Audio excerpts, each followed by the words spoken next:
During his trip to Hallmark's headquarters in Kansas City, Ken had the opportunity to dive deep into the history of Hallmark by taking a once-in-a-lifetime tour through the halls of the archives. I'm pretty psyched about this. I mean, this is amazing, and today you're going to share that experience with all of us. Tell us. The archives are amazing. It's sort of like this buzzed-in door, and it's like going into like a museum. File cabinets and shelves of manuscripts, of art, of architectural drawings, of fashion drawings. There's over 1 million artifacts in the archives. 1 million. There's work there by Charles Schultz, by Ogden Nash, art for Disneyland, and it's all there so that the artist can be inspired. Salvador Dali. Yes, It goes on and on. I mean, this is J.C. incredible. Hall was truly like honored the value of that. And he was good friends with all these people. Right. And the artists today actually use all those archives to help inspire their art today, correct? Right, so like an interesting example is there were some early Christmas cards inspired, painted in like the 1900s, of Santa, of what Santa looked like then. Okay. Just recently, some of the ornament artists went and discovered those and created these Santas over here in the image of those on the cards. You can see the combination here. So it's really sort of taking this sort of beauty of, those are 100 years old and creating these new ornaments based on that. It's really, really lovely. Well, for 75 years, Hallmark has had the motto, when you care enough to send the very best. Right, I mean, right. That is undoubtedly Hallmark. We all grew up with that. We know that motto, and it really shows in what they make. So that's an interesting story, because like I have what we call whipped cream moments where I'm like, So we have a whole hashtag Care Enough campaign. We've done it here on the show. The Care Enough campaign grew out of the when you care enough to send the very best. Oh, see? Right. It just gave you chills. Right, so that's the new version. It all comes around. But it started in we're having a meeting, and a person that worked for him, Ed Goodman, worked for J.C. Hall, and they're taking notes on a little index card and just jot down thoughts about the company. And one of them was, when you care enough to send the very best. It's just written, we have the card here. And you cared enough to send the very best. J.C. Hall found the index card, like underlined the things that he thought were great. And in 1944, that became the slogan. So it's been, since 1944, it's been all from the notes in a meeting. And we're still using the essence of that today. We're still using the hashtag. I mean, that's incredible. That is really cool. Let's take a look at some of the other great stuff that you discovered and you experienced while you were there. Being able to walk through the halls of the Hallmark archives was a dream come true. Centuries of art and history surrounded me wherever I turned. I was in awe of everything I saw, and it all started with the first printed Christmas card. This is actually the world's first printed Christmas card, and it dates back to 1843. It was commissioned by Sir Henry Cole, a very well-to-do businessman. He hired a designer. He decided to go ahead and have 1,000 Christmas cards printed. And then a local artist hand-colored each individual card, and he sent those cards out. So that starts the trend. And then when did Hallmark start doing Christmas cards? Yes, so we started designing and manufacturing our own Christmas cards in 1915. And you can see here, it's very focused on the editorial, but for the most part, very simple. And it's because we didn't have artists or writers on staff yet. Not having artists on staff didn't last long. Over the next century, J.C. Hall commissioned both famous and up-and-coming artists to illustrate his greeting cards.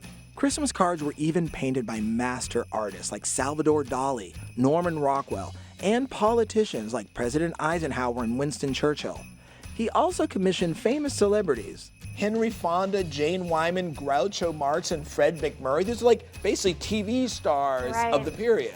They're actually illustrations by these celebrities, and so we had the opportunity to feature their original art on greeting cards for Christmas. Oh my gosh, if I'd gotten a Fred McMurray Christmas card, I would have been beside myself. But despite the reputation of these well-known artists, Hallmark's most popular Christmas card ever is a simple one. This is Three Little Angels, and it was first introduced in 1977, so over 40 years ago today. God bless you, love you, keep you at Christmas time and always. And how many have sold?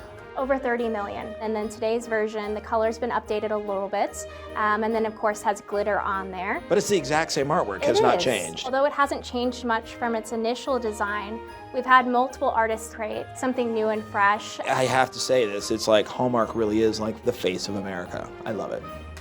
Beautiful. And well said, Ken. I really agree with you there, for sure. Well, it's true. I remember that card growing up. Don't you? Yeah. Year after year through the years. We literally have that on our mantle every single year. Somebody sends it to you. I love it. beautiful. 30 million. It's done so well. And this is the card, the Three Little Angels card, is what inspired your DIY Yes. today. So, I started going back to the Heritage Santa inspired by that Christmas card. It's like, let me try to do that same thing. Get inspired and come with a 3D piece of art from a card. So that's where I came up with the concrete angels. Okay. Very easy. What you're going to need is a little mortar mix, a little ready mix mortar mix, feathers, some copper wire, and plastic champagne glasses. And this is the one thing where you want to get the cheaper the possible. Don't get the fancy shot. Get the super cheap ones. Okay. Fantastic. Here we go. Oh, and some 2-inch balls for the head. So we're going to start off by getting our Quickcrete mortar mix. And the thing is with this, you want to get the mortar mix because the concrete has a lot of stones and pebbles to make it stronger. You don't need that. The mortar is what goes in between the bricks, and it's much smoother and finer. Is that the only difference between concrete and mortar?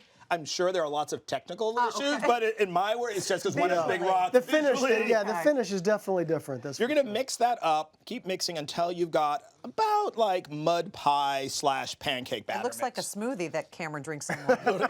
kind of One of does. those kale smoothies. Just don't drink Don't drink it. surprised me a Don't little drink bit. I apologize, everybody. I'm sorry. And all you're gonna because it's do- true. It's true. Put that into your champagne glass. Okay. Get it sort of as full as you'd like, and you can play around with the shape of your glass, depending if you want tall angels, short angels, etc. One thing you want to do is once you've poured it in, what you want to do, tap it a few times on a hard surface. Civil engineer, why? Gets all the air bubbles out. That's Boom. right. You want all the That air bubbles engineering in there for degree is paying That's off. right. Anytime we're using concrete in a DIY, I'm a happy man. How do we get it out? So if you have the really cheap ones, you can just crack this and it'll peel right off. If you get the nicer ones, get an X-Acto blade or a Dremel and just cut through. How long does it take for this to dry? Overnight. Okay. It's going to depend upon how cold and wet it is. Those of you in sort of cold, wet areas doing in your garage, it might take a little longer. So we're going to do that. So now let's get the wings. All I did for the wings is I got 2 sets of feathers from the craft store. All I did was get this sort of bigger one, and then I found these little gold tip ones. And all you're going to do... Oh, you didn't glue, paint those? I did it. It came just my like that. A goodness. pack of them for like $3. You're going to end up with that there. And then, Debbie, I'm going to put some glue on here if you want to put them on the back of our angel. But I guess if you couldn't find the gold tip ones, you could. Oh, yeah, you could, yeah. Hey, Ken, while you're putting on the feathers, should I get started? And I know You see a tool there. You want to... I see a tool, and I see some glasses. So what you want to do then, Okay. let's move on to the head. You want to get your 2-inch ball, Yep. and you want to get your drill bit that's the same width as your copper wire, and just Okay, give very me a good. hole right there into the back of that, and that's going to secure the actual halo. Okie dokie. Absolutely perfect. That's perfect. So now once you've got that, to make the actual halo, you're just going to get the copper wire, which is very malleable. Get a second sphere, or you can use the same one. You're going to wrap it all the way around. When you get to the end, all you're going to do is bend it 45 degrees. That's all you're going to do. That's all you're going to do right there. Snip it off. Debbie, you want to give me a tiny bit of hot glue right there in that? Hot glue in the hole? In the hole. And what that's going to do is that's just going to secure your halo on. And then if you want to give me another on top of the head, top of this we're just guy. going to slide this little hole, Ken, look copper how wire, This is all coming together. This right is in so there. great. There we go. and then... And then you have it. And of Well course, like to me, the done. most charming thing about the 3 angels is that last little naughty angel whose halo is just a little bit off. It's adorable. There we go. Thank you so much, Ken. I love that. This is Look at him. His fantastic. wings even off a little bit. No, he's that angel. You can keep celebrating the long history of cards by visiting Hallmark.com or any Hallmark Gold Crown store, everybody.